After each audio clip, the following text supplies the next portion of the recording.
Hello friends, welcome back to our channel. I hope you all are well and doing great. So today I'm back with another video to continue our UCAT test preparation. As you guys know, we have started our verbal reasoning practice test questions and we have completed our section 1 of verbal reasoning. So today now we're going to let's start our section 2 of verbal reasoning with the instructions. So you are presented with passages of text, each associated with 4 questions. There are 2 different question types in this subtest. A question or incomplete statement with 4 response options, where you are required to pick the most suitable response. A question where you must determine on the basis of the information in the passage whether a statement is true, false, or you can't tell. So now click the next button to proceed. So here we have our first question. Again in this section we have 44 questions and we are at the question number 1 out of 44. So again we have these passages which you can read first and then find out your answer, what they have asked in that statement. So, and you can save your time without reading this paragraph. You can read the statement and then the options, and then you just can pick some of the keywords from that statement and search it in that passages, and then you can find your sentence or statement from that passage, that is it true or false. So it will help you to save your time. It will not consume your time by reading all these passages. Okay, so without any delay, let's start our first question, which is public sector TV programs are produced with the health of child viewers in mind. Option A, true. Option B, false. Option C, can't tell. So here you can use this public sector TV programs as the keyword, or you can also use health of child as a keyword to search your answer in these passages. Okay, so let's see which one is the correct option. So here we have correct response is option C, which is can't tell. So option C is correct because it is stated that the results of new production and editing techniques are more noticeable in commercial television than in public sector TV. However, the passage does not state what the producer's intention is. They may produce TV programs with the health of child viewers in mind, but equally they may not. Only the result is commented on. So because of all this reason, all that statement that is given in the passage, we have the correct option is C, which is can't tell. So again we can read that statement that public sector TV programs are produced with the health of child viewers in mind. So its right option is can't tell. So next question we have again with the same passages. As I've told you already that each passage is associated with 4 questions. So it's a question number 2. TV programs that are fast and stimulating improve children's attention spans. Option A, true.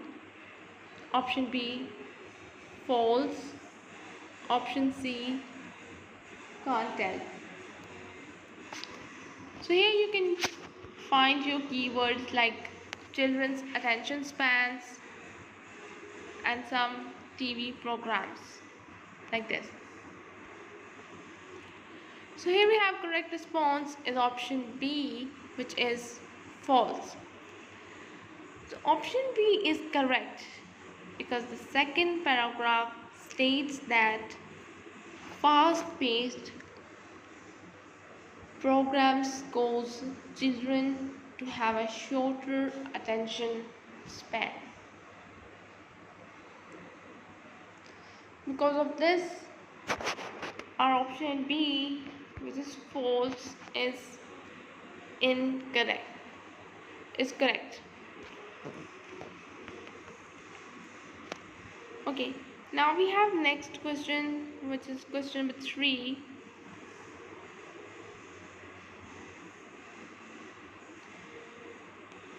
The brains of children under 2 can be damaged by watching videos and DVDs. So option A, true. Option B, false. Option C, can't tell.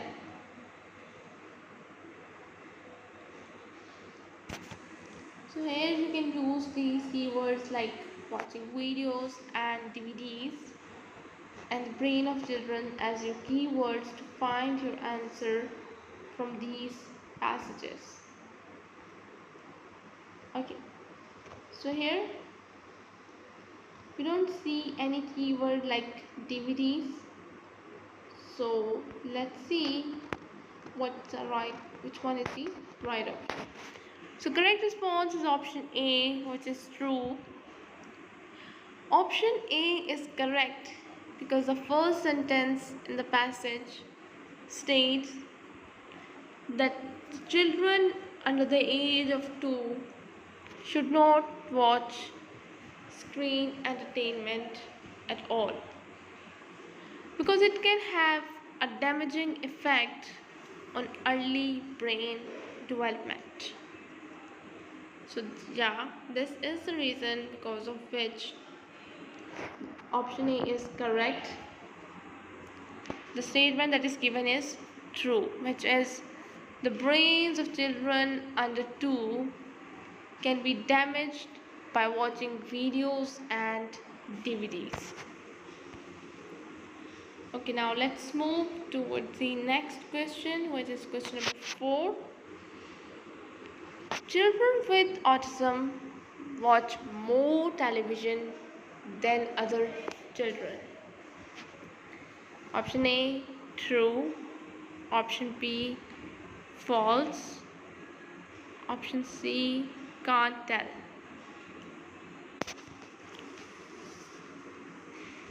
So its correct response is C, which is can't tell.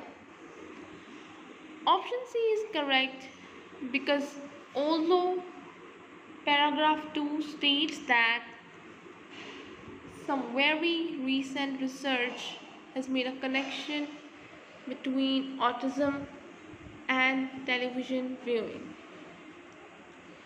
we do not know if children with autism watch more television than other children.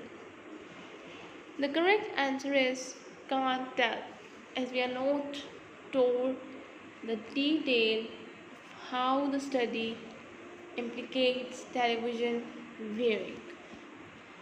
So that's why we can't tell that the statement which is given above, that children with autism watch more television than other children, is true or not. So that's why we can't tell it. Its right option is option C.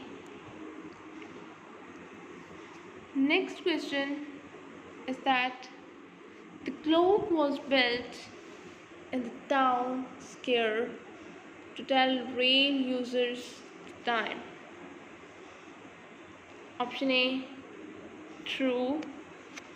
Option B, false. Option C, can't tell.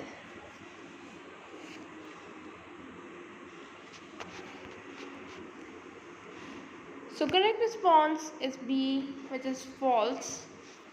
Option B is correct because the clock was built as a war memorial to commemorate local people killed in the First World War. That's why the correct option is option B, which is false. So that's why the statement that is given above is false. The clock was built in the town square to tell rail users the time.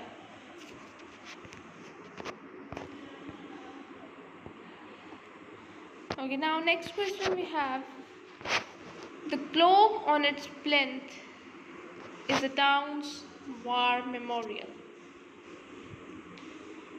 Option A, true. Option B, false. And option C, can't tell. Okay, so let's see which one is the correct option. So here we have correct response is A, which is true. So option A is correct because the first paragraph states most towns have a war memorial to remember fallen service men and women. A town has a memorial clock and it commemorates local people killed in the First World War. All their names are listed on the plinth.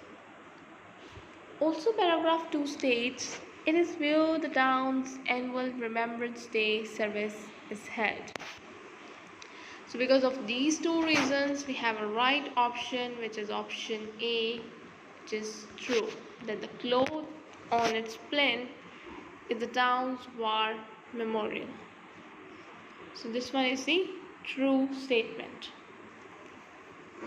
Okay, now next we have question number 7 with the same passages given. One of the paintings showing the historic clock in the market square with people scurrying by is by L.S. Lowry. Option A, true. Option B, false. Option C, can't tell.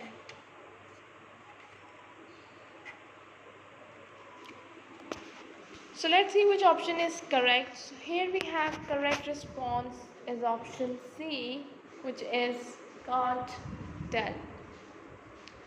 Option C is correct because while paragraph 2 states that the clock is part of the town's history, having been featured in many photographs and paintings. No additional information is given about the paintings.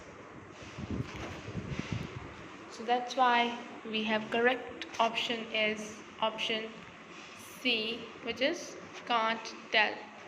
So we can't tell anything about the statement that is given here. One of the paintings showing the historic clock in the market square, the people scurrying by, is by L.S. Lowry. Okay, so let's move towards the next question. The suggested revolving digital clock would be powered by a tape of a renewable energy. Option A, true. Option B, false. Option C, can't tell. So correct response is option C, A, which is true. Option A is correct because paragraph 3 states an alternative proposal is to have a digital clock on revolving screens. An electronics firm has offered to pay for such a new clock powered by solar energy. So that's why option A is the correct. Means the statement, which is the suggested revolving digital clock, would be powered by a tape of a renewable energy, is true. So this statement which is given is true. Okay, next question we have is question number 9,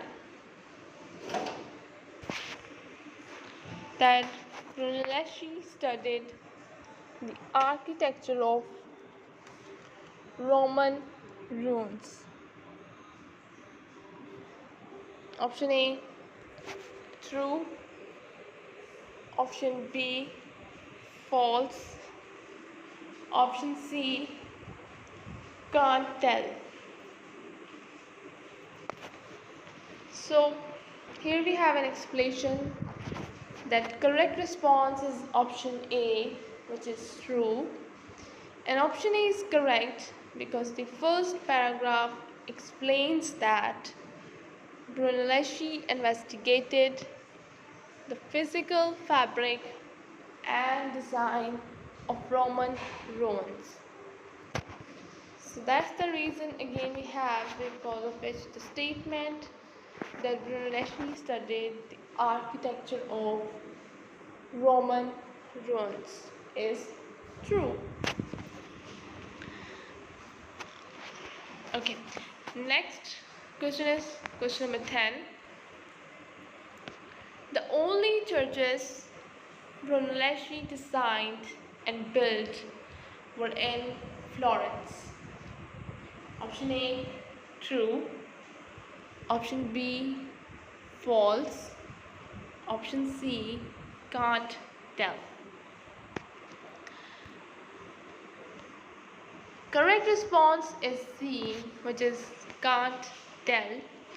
So option C is correct because the passage mentions that Brunelleschi completed Florence's cathedral but does not mention if Florence was the only place where he designed and built churches.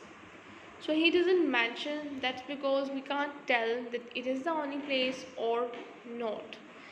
That's why we have a right option is option C, which is can't tell.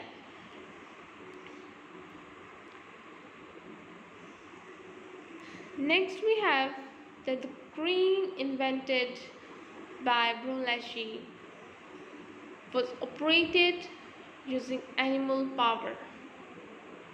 Option A, true. Option B, false.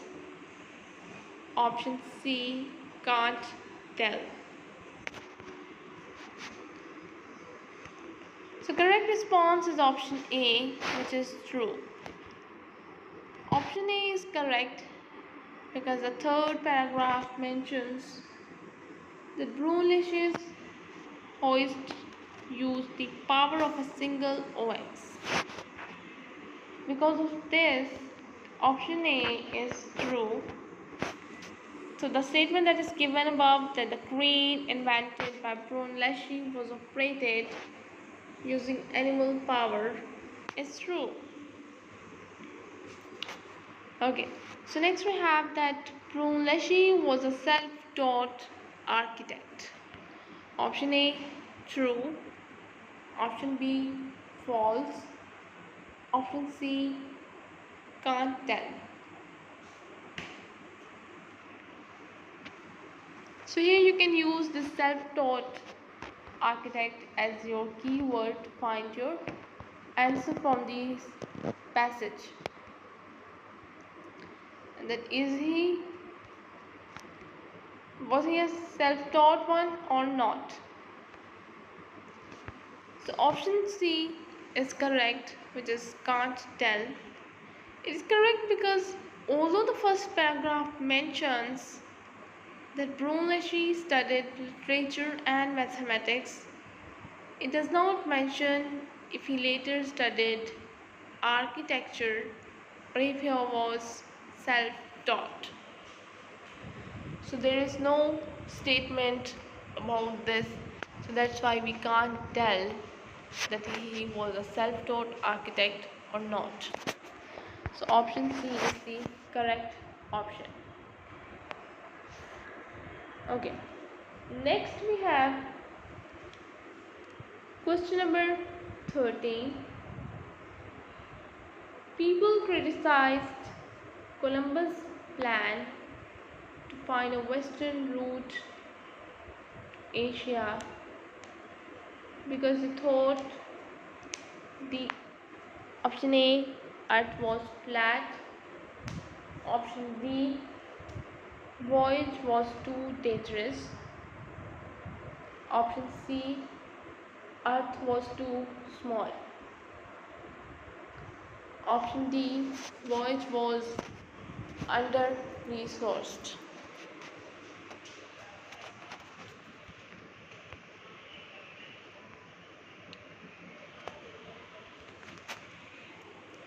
So correct response is option D.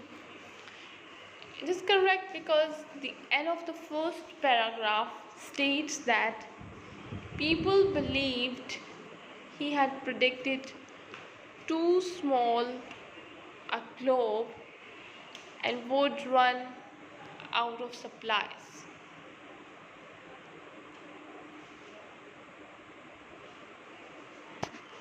So that's why option D is correct, which is voyage was under resourced.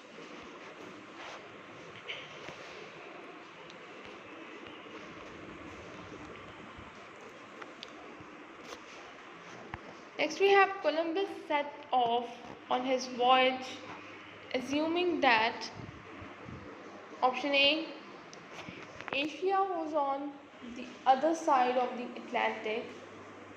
Option B, the earth was a sphere. Option C, the earth was flat. Option D, he did not have enough supplies.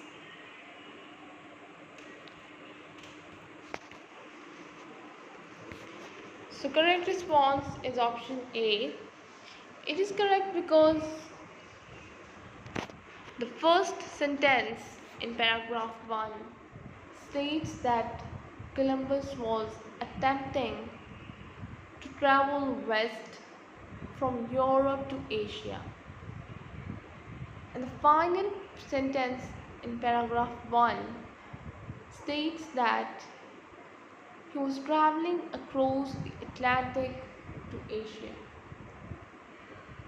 The passage gives no information on whether Columbus believed the earth was a sphere or flat.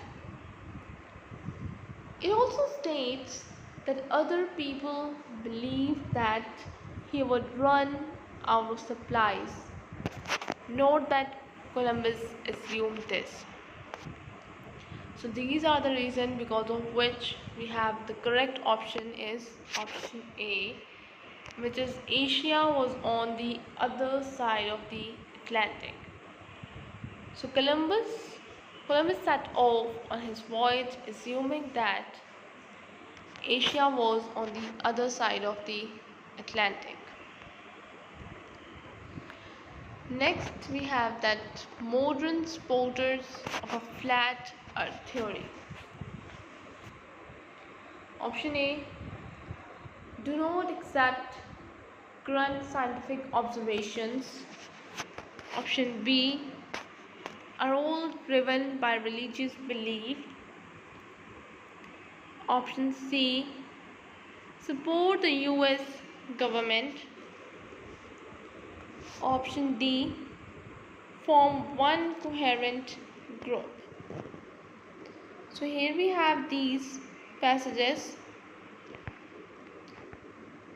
and you can find your answer by using some keyword from the given statement.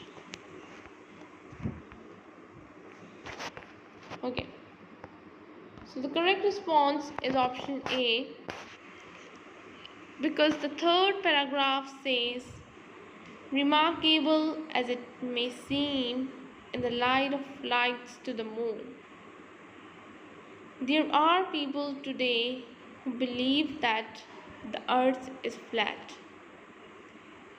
Therefore, these people reject current scientific observations. Option B is incorrect, as only some flat earthers claim religious justification. And option C is incorrect, because some of them believe that the US government is taking part in a conspiracy. Option D is incorrect, because there is no reference to coherence or otherwise of groups. So now you can see that why the option A is correct and why the other options are incorrect. So here we have option A, which is do not accept current scientific observation, is the right option.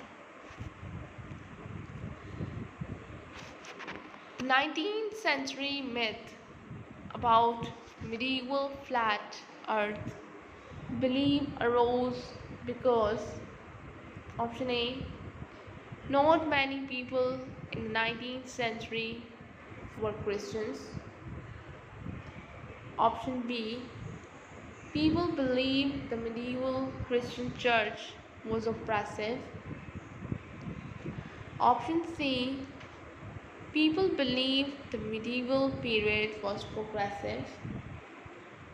Option D, people believed the ancient Greeks were backward. So these are some reasons.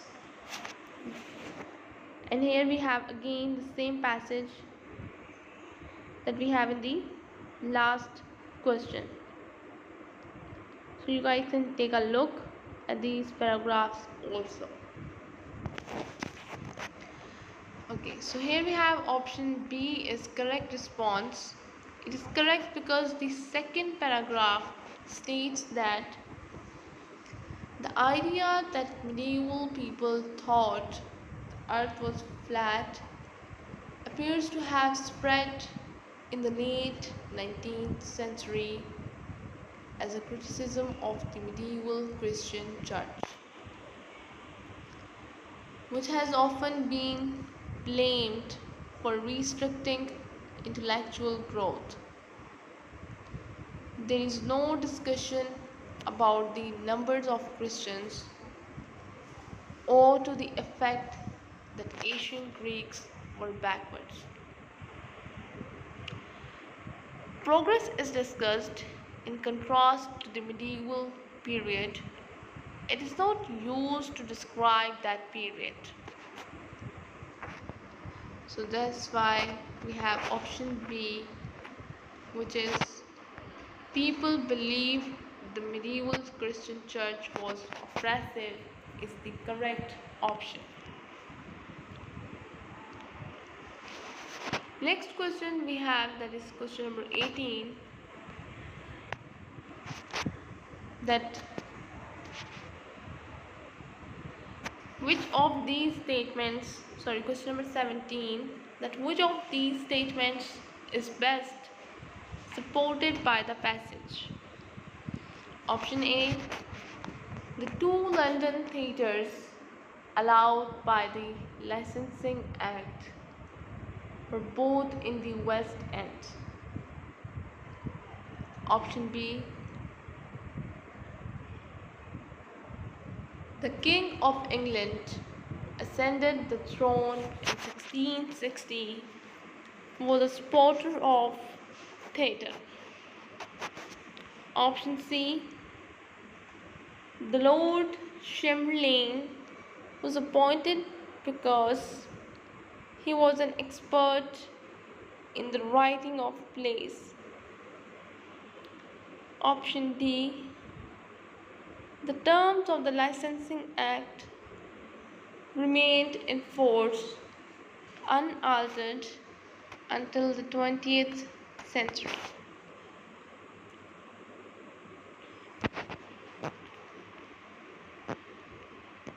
So option B is correct because it is supported in paragraph 1. In 1660, drama was legalized once more. It also goes on to say that the censorship of plays was a result of royal sponsorship, suggesting the King of England in 1660 was a supporter of theatre. So we have option B, that the King of England ascended the throne in 1660 was a supporter of theatre is the correct option.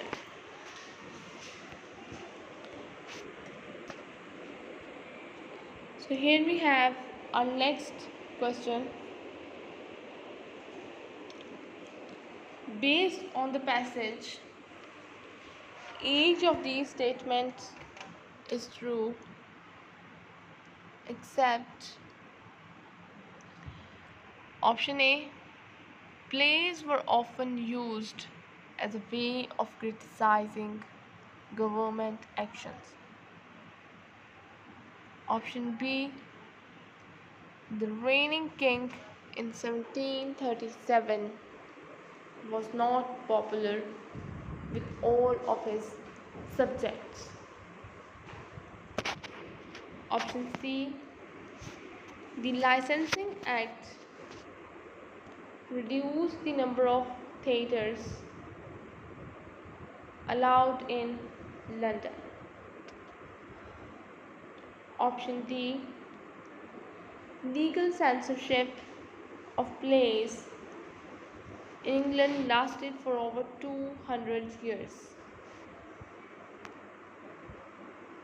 So here you can take a look at these paragraphs.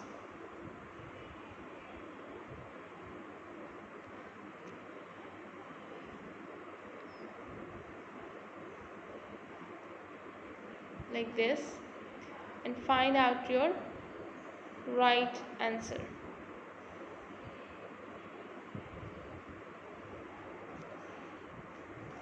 Okay, so let's see which one is the correct option.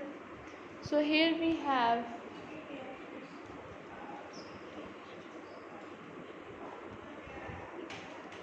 option C is correct.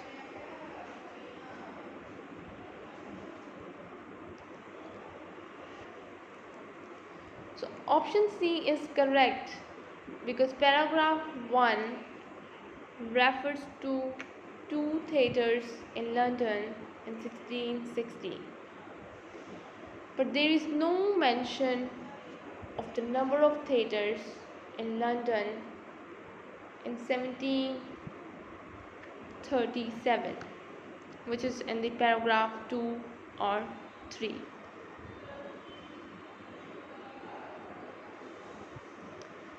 So that's why we have option C is the correct option, that the Licensing Act reduced the number of theatres allowed in London.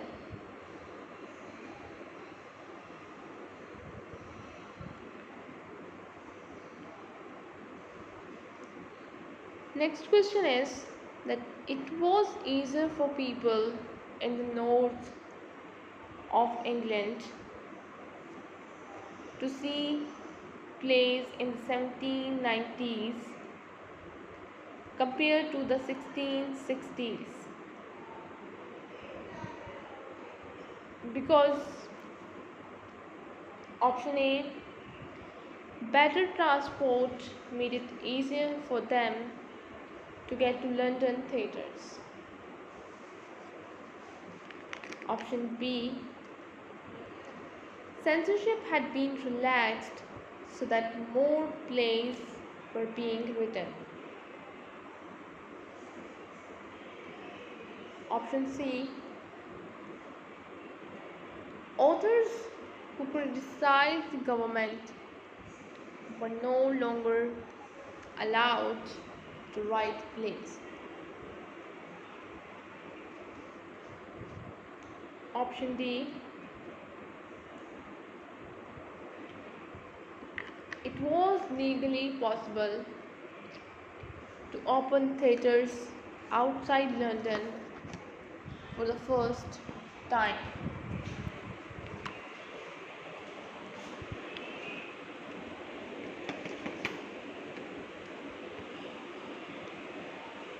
So here we have correct response. It's option D because paragraph 4 states after 1788 magistrates could authorize local theatres.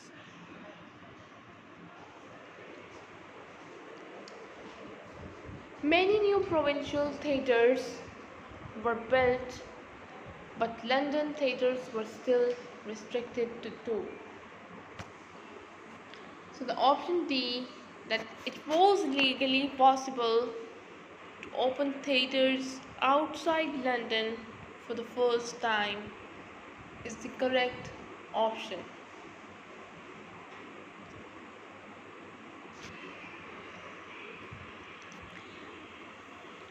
Next we have question number 20, which is using information in the passage, it can be inferred that option A, criticism of the government in the 1730s was considered to be more of a problem than it was in the 1660s.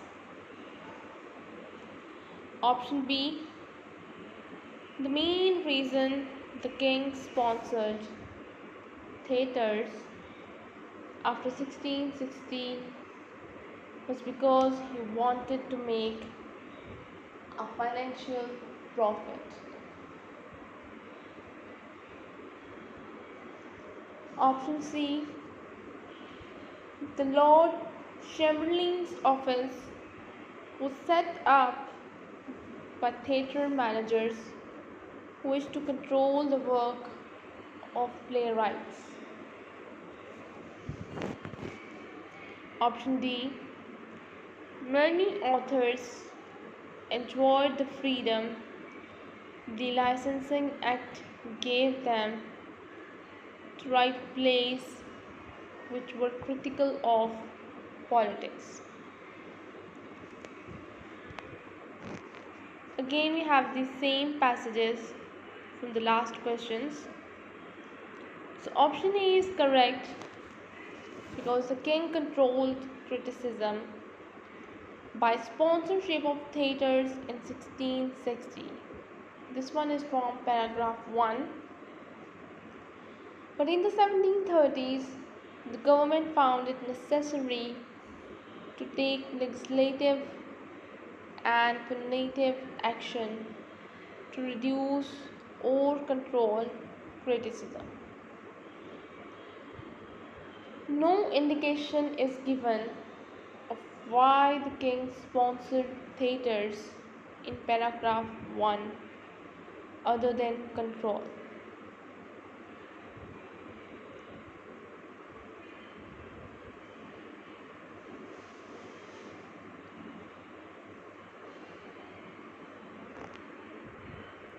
So that's why we have the option A, which is criticism of the government in the 1730s was considered to be more of a problem than it was in the 1660s is the correct option.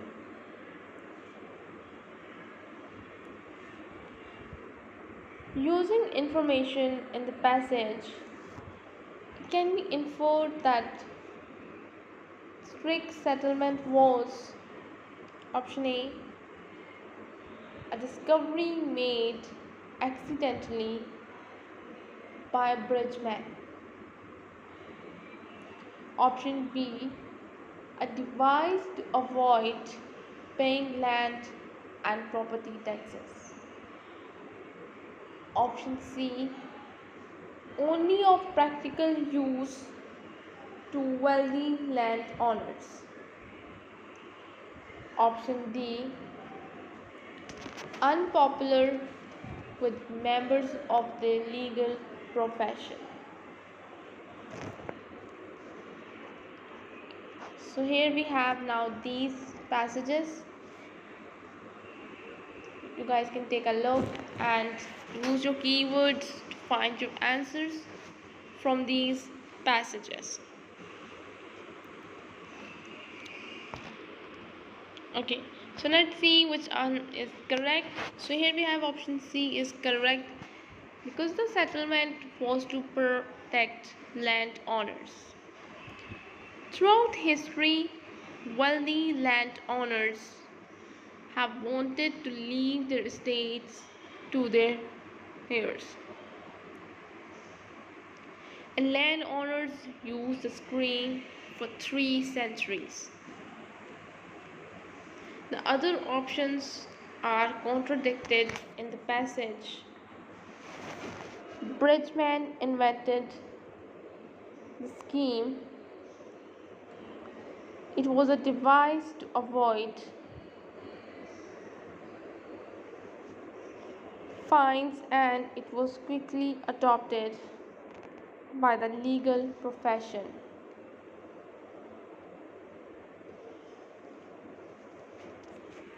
Okay, so here we have correct response in option C, only of practical use to wealthy landowners. This one is the correct option. The next we have, which of these statements is not supported by information contained in the passage? Option A, Earth could not always be forced to renew a strict settlement. Option B, no one knew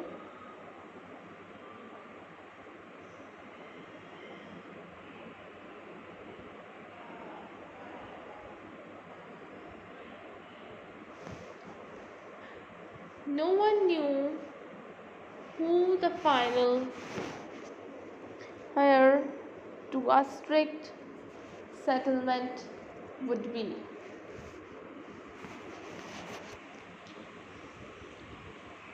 Option C, Orlando Bridgeman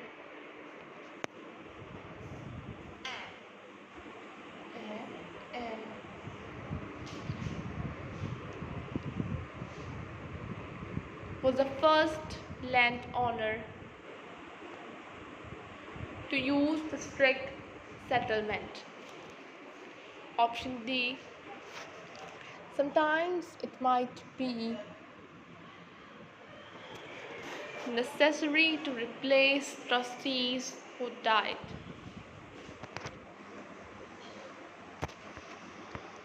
So here we have these again same passages, and option C is correct because Orlando Bridgeman invented the scheme to protect royalist estates, but there is no evidence to support that he was the first landowner to use it. The other options supported because paragraph 4 discusses the implications of failing to renew their final heir might not have yet been born. And paragraph 3 explains the scheme worked by vesting ownership in trustees for hundreds of years. So that's why we have correct option is option C, which is Orlando Bridgman was the first landowner to use the strict settlement.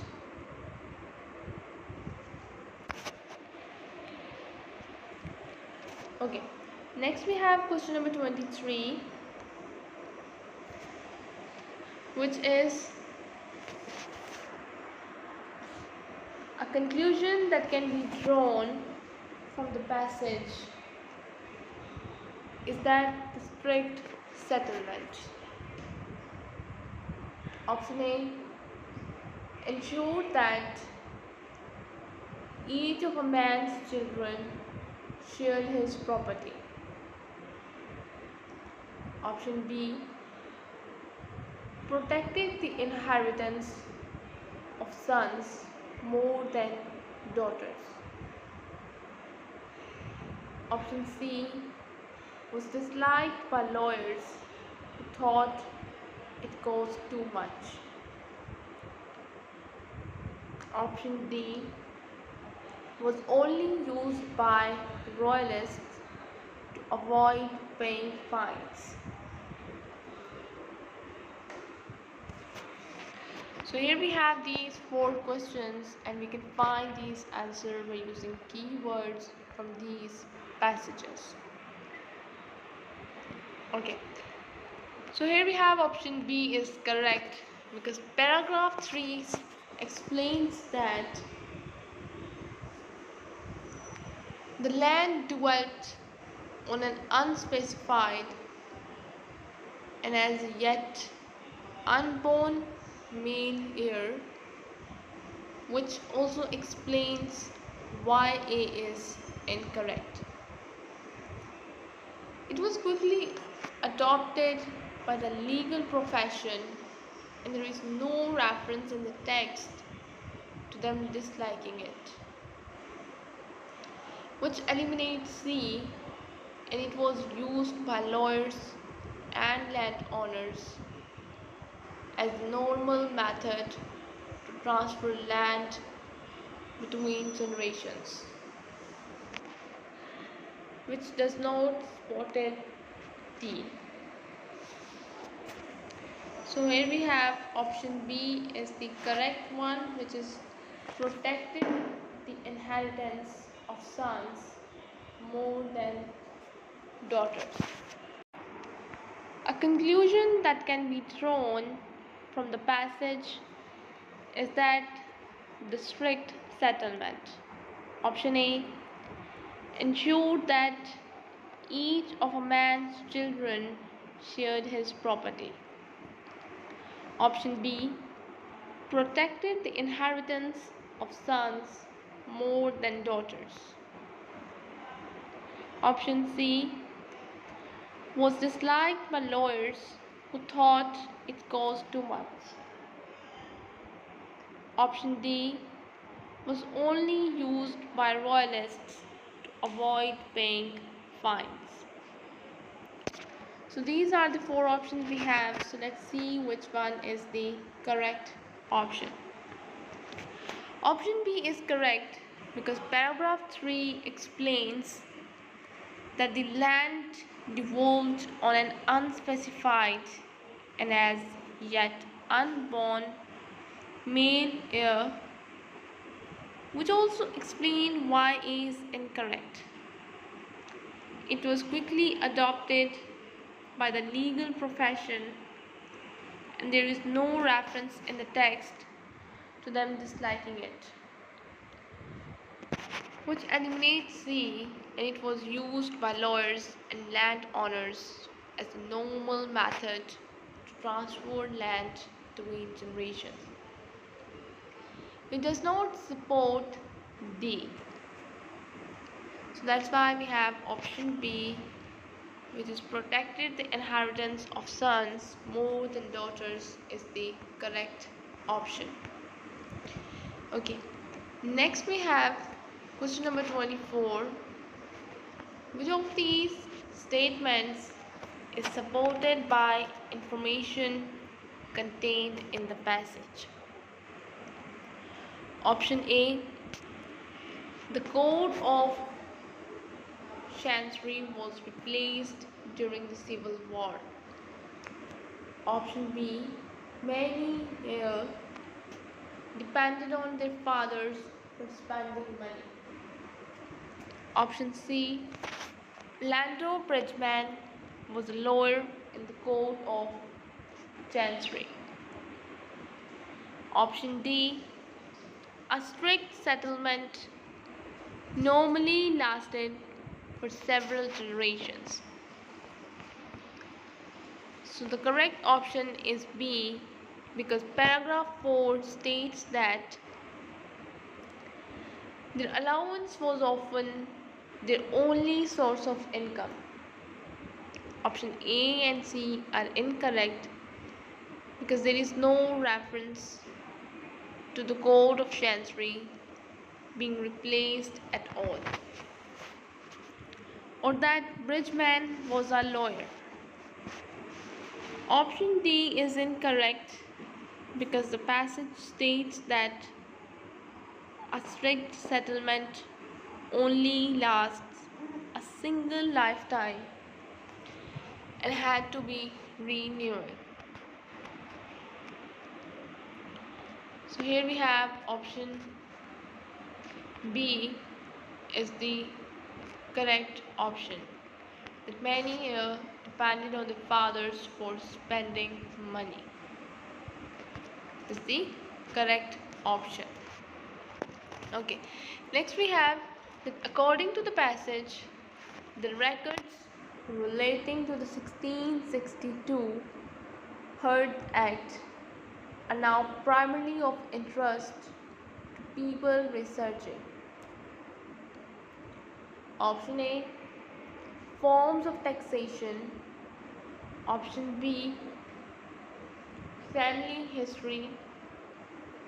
Option C, local geography. Option D, church history. So now here we have these passages.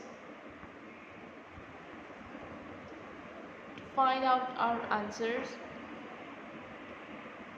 for that statement which is given to us. So option B is correct because the paragraph 3 says that such lists of names are invaluable for genealogical research. The passage does not suggest any direct link between the herd tax records and research into taxation, geography, or church history. So that's why we have option B, which is family history, is the correct option. Okay, the next we have question number 26. Between 1662 when it started and 1689 when it was discontinued, which of these collectors can be judged to have been the most effective? Option A, receivers. Option B, commissioners. Option C, farmers. Option D, sheriffs. So option B is correct because paragraph 3 tells us that in the early days there were lists of people in areas who still owed the tax. Paragraph 4 tells us that at first the tax was collected by sheriffs, then by receivers, then by farmers, and eventually by commissioners who in 1689 raised a record to £16,000. Clearly, the duty would not have been transferred away from them if the achievements or performance of sheriffs, receivers, and farmers have been considered satisfactory. So the option B, that is commissioners, is the right option. Next question, that is question number 27, is which of the following types of information were given in both 1662 Herd Act records and also the 1801 census? Option A, ages and deaths. Option B, property values. Option C, names and addresses. Option D, births and marriages. So again we have the same questions for same passages for these questions also. So let's see which one is the correct.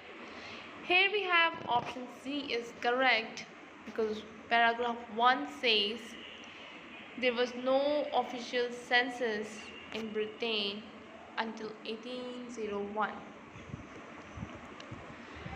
The census listed all family members, their ages, occupations, and addresses, as well as baptism, marriages, and deaths.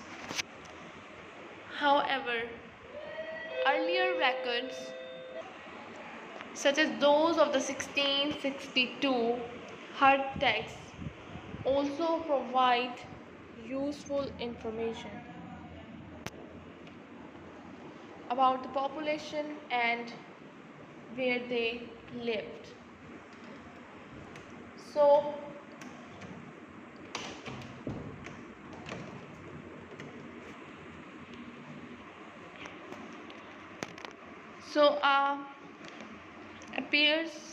appears in the census but not the herd tax records.